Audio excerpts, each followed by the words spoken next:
Perang melawan penjajahan Belanda tahun 1800. 1. Perang Tondano.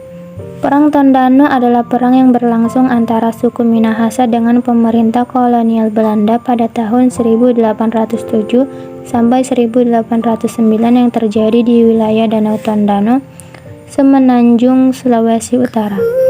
Perang Tondano terjadi 4 kali, yaitu A. Perang Tondano 1 tahun 1661 sampai 1664. B. Perang Tondano 2 tahun 1681 sampai 1682.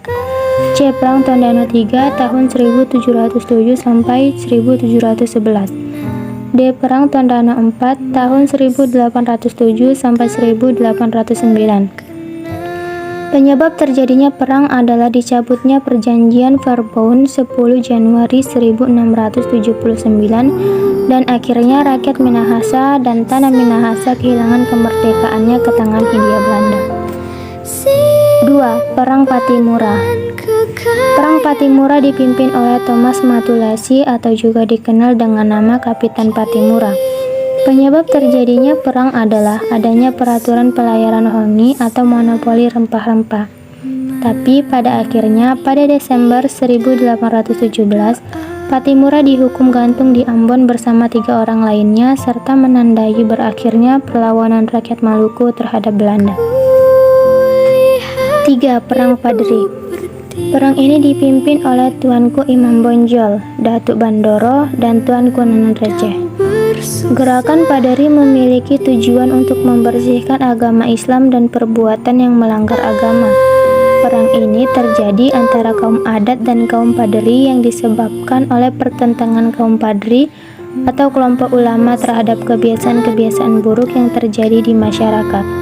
Sampai pada akhirnya pada 1845 kekuasaan Belanda di Sumatera Barat benar-benar tertanam. 4. Perang Diponegoro. Perang ini dipimpin oleh Pangeran Diponegoro pada tahun 1825 sampai 1830. Penyebab umum perlawanan antara lain sebagai berikut. A. Kolonial Belanda jauh mencampuri urusan dalam keraton. B. Perlakuan pemerintah kolonial Belanda yang sewenang-wenang. C. Kekecewaan kaum ulama. D. Penderitaan rakyat. Sedangkan penyebab khususnya adalah pembuatan jalan Yogyakarta Magelang yang melalui makam leluhur Pangeran Diponegoro di Tegal Rejo tanpa izin. Dan pada akhirnya pada 28 Maret 1830 pasukan Pangeran Diponegoro dijepit di Magelang oleh Jenderal de Kock. Demi membebaskan sisa pasukannya, Pangeran Diponegoro rela menyerahkan diri. 5. Perlawanan di Bali. Pertempuran ini terjadi antara ribuan serdadu Belanda dan pasukan Bali. Hal ini terjadi disebabkan raja-raja di Bali terikat dengan perjanjian hak tawan karang. Pasukan Belanda yang dilengkapi senjata modern dihadang pasukan Bali dengan senjata sederhana. Akibatnya pasukan Bali mundur dan bertahan di benteng Jagaraya, berhasil direbut Belanda. 6. Perang Banjar. Perang ini dipimpin oleh Pangeran Antasari pada tahun 1859 sampai 1905. Perang ini terjadi karena Belanda mengangkat Pangeran Tamits sebagai sultan.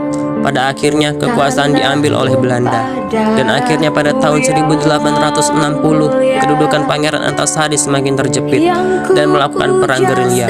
Ia wafat pada 11 Oktober 1862. Dan perjuangannya dilanjutkan oleh putranya Pangeran Muhammad Seman. 7. Perperangan Aceh. Perang Aceh dipimpin oleh Panglima Polim dan Sultan Mahmud Syah. Perang Aceh adalah perang Kesultanan Aceh melawan Belanda. Dan pada akhirnya Sultan Aceh menyerah pada Januari 1904. 8. Perang Batak.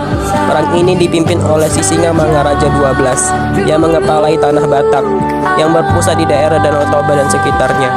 Pada Juni 1907 dikepung oleh Belanda dengan sisa kekuatannya. Ia menyerang Serdadu Kompeni dengan rancangannya. Ia telah roboh ditembak Serdadu Murseso.